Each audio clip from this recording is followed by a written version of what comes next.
1818 was not supposed to be dramatic. From the perspective of Benin, it was supposed to be routine. For centuries, the Benin Empire had cultivated more than territory. It had cultivated inevitability. Its authority radiated outward through ritual, tribute, and carefully maintained hierarchy. When Benin sent a messenger, neighboring rulers understood the script. There were gestures to perform, gifts to present, positions to assume. Everyone knew where they stood in the order of things. Akure had long existed within that orbit. The relationship was layered, political, historical, even spiritual, in the way pre-colonial West African power often was.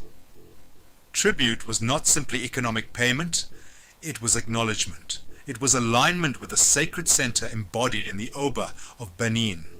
To recognize Benin was to recognize a structure of power believed to be sanctioned by forces beyond ordinary politics. And that is precisely why what happened around 1818 mattered. The shift did not begin with a battlefield clash. It began with tone. Tribute appears to have become inconsistent. Ceremonial enthusiasm seems to have cooled.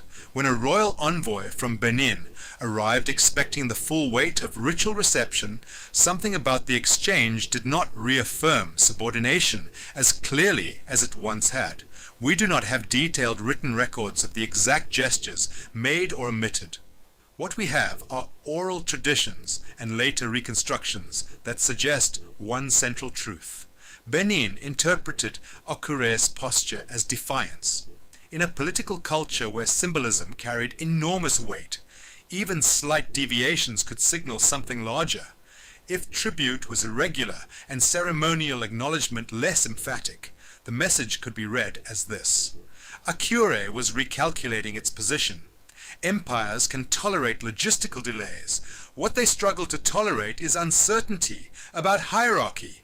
So a campaign was organized. From Benin's standpoint, this would have been corrective, an assertion of presence designed to restore clarity. Such actions had precedent.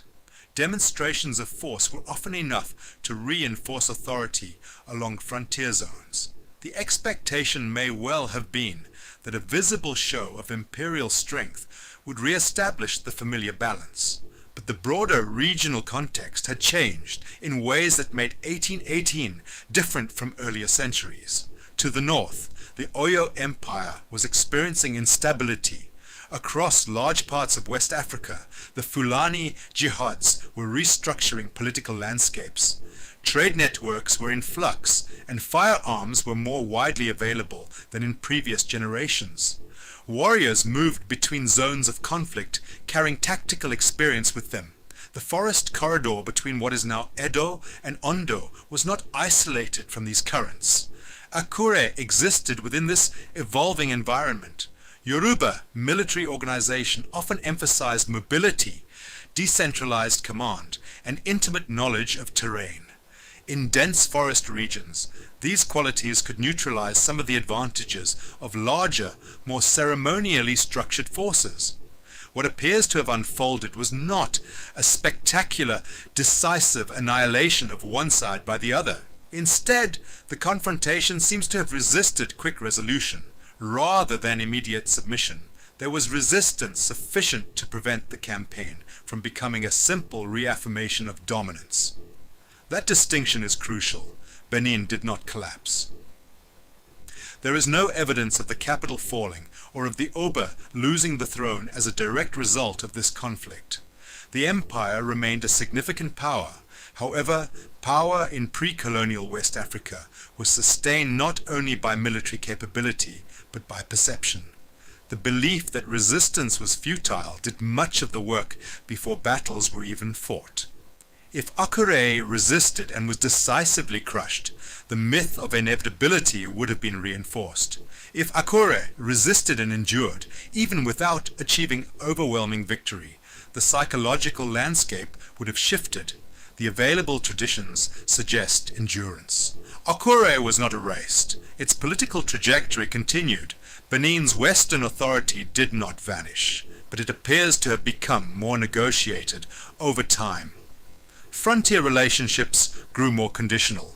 the aura of automatic compliance weakened at the edges. This matters especially because it occurred prior to deep British colonial penetration into the interior. Too often, narratives of African political transformation jump directly from powerful pre-colonial empires to European conquest, as though their internal dynamics were static until disrupted from outside. The Benin-Akure confrontation complicates that picture. It illustrates that African states were already testing, adjusting, and redefining their relationships before colonial rule formally imposed itself. In the next part of this story, we will step away from soldiers and strategy and enter the spiritual methods employed in this war.